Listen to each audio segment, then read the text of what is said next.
Una mejor manera de vivir con el pastor Robert Costa. ¿Qué respondes cuando Dios te llama? Escucha lo que dice Isaías 32:20. Dichosos vosotros los que sembráis junto a todas las aguas. Era medianoche en Filipos, la ciudad dormía, pero en la cárcel había hombres despiertos. Los presos se esforzaban por escuchar los sonidos de los himnos y las oraciones que procedían de la celda de máxima seguridad. ¿Quiénes eran esos presos? ¿Quiénes eran esos hombres que temprano aquel día fueron prácticamente arrastrados frente a su celda con las espaldas manando sangre, puesto que habían sido azotados antes que el carcelero los pusiese en el cepo? ¿Quién era ese Jesús en cuyo nombre oraban, que murió en una cruz para que los hombres pudieran ser salvos? ¿Qué quisieron decir cuando se refirieron a que Jesús habría venido a salvar a los pecadores? Sin que nadie los viera, o por lo menos así le pareció, el carcelero también escuchó y se sintió impresionado. Se dio cuenta de que no eran criminales, no eran presos comunes, y se preguntó por qué los magistrados los habrían azotado y encarcelado. Pero se estaba haciendo muy tarde, era hora de ir a dormir.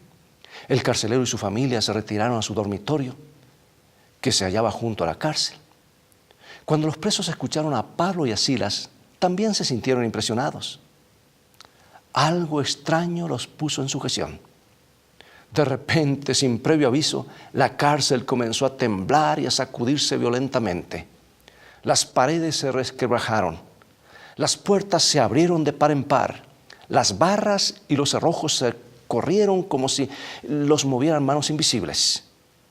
El carcelero, que había despertado abruptamente, salió hacia la prisión al ver que las puertas estaban abiertas de par en par y se imaginó que sus presos habían huido. Bien sabía que Roma reclamaría su vida por la de los presos que se hubiesen escapado. Solo necesitó un instante para decidir que el suicidio era preferible a la ejecución.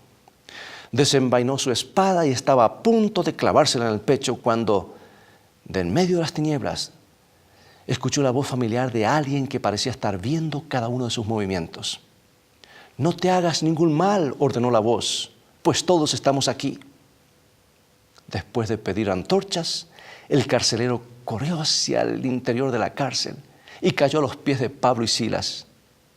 Y después, pasando por alto los reglamentos de la prisión, los condujo a su casa, lavó sus heridas y les preguntó. O sea, les formuló la pregunta más grande que un ser humano alguna vez haya hecho y que tú y yo tenemos que hacernos alguna vez en la vida. ¿Qué debo hacer para ser salvo? ¿Sabes? Cuando Dios nos pide que vayamos a Macedonia en lugar de Bitinia, tiene un propósito. El cumplimiento de ese propósito puede llevarnos por senderos dolorosos, pero la recompensa de ver almas salvadas para el reino eterno de Dios realmente vale la pena, y esa siempre es una mejor manera de vivir.